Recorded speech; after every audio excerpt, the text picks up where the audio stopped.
آندھی کے وقت حضور صلی اللہ علیہ وآلہ وسلم کا طریقہ۔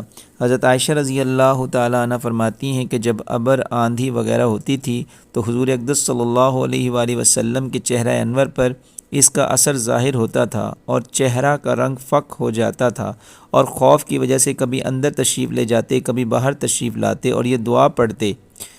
ترجمہ: یا اللہ، اس ہوا کی بھلائی چاہتا ہوں، اور جو اس ہوا میں ہو، بارش وغیرہ، اس کی بھلائی چاہتا ہوں، اور جس غرض کے لیے یہ بھیجی گئی اس کی بھلائی چاہتا ہوں۔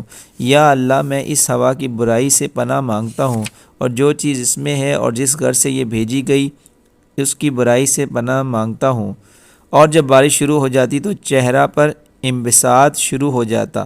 میں نے عرض کیا کہ یا رسول اللہ صلی اللہ علیہ وآلہ وسلم، سب لوگ جب ابر دیکھتے ہیں تو خوش ہوتے ہیں کہ بارش کے آثار معلوم ہوئے، مگر آپ صلی اللہ علیہ وسلم پر ایک گرانی محسوس ہوتی ہے۔ حضور صلی اللہ علیہ وآلہ وسلم نے ارشاد فرمائشہ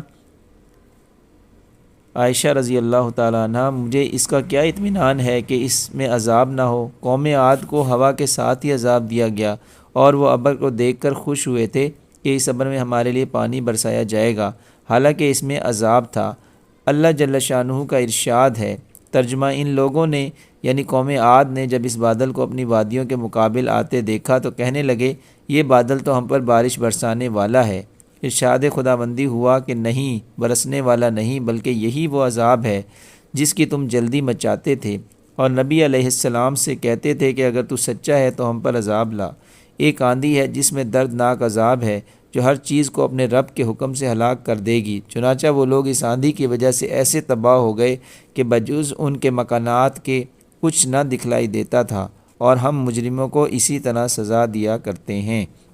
فائدے میں شیخ الحدیث رحمۃ اللہ لکھتے ہیں، یہ اللہ کے خوف کا حال اسی پاک ذات کا ہے جس کا سید الاولین اور آخرین ہونا خود اسی کے ارشاد سے سب کو معلوم ہے۔ خود کلام پاک میں یہ ارشاد ہے کہ اللہ تعالیٰ ایسا نہ کریں گے کہ ان میں آپ کے ہوتے ہوئے ان کو عذاب دیں۔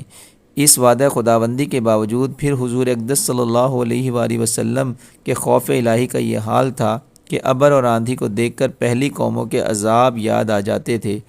اسی کے ساتھ ایک نگاہ اپنے حال پر بھی کرنا ہے کہ ہم لوگ ہر وقت گناہوں میں مبتلا رہتے ہیں، اور زلزلوں اور دوسری قسم کے عذابوں کو دیکھ کر بجائے اس سے متاثر ہونے کے، توبہ، استغفار، نماز وغیرہ میں مشغول ہونے کے، دوسری قسم کی لغو تحقیقات میں پڑ جاتے ہیں۔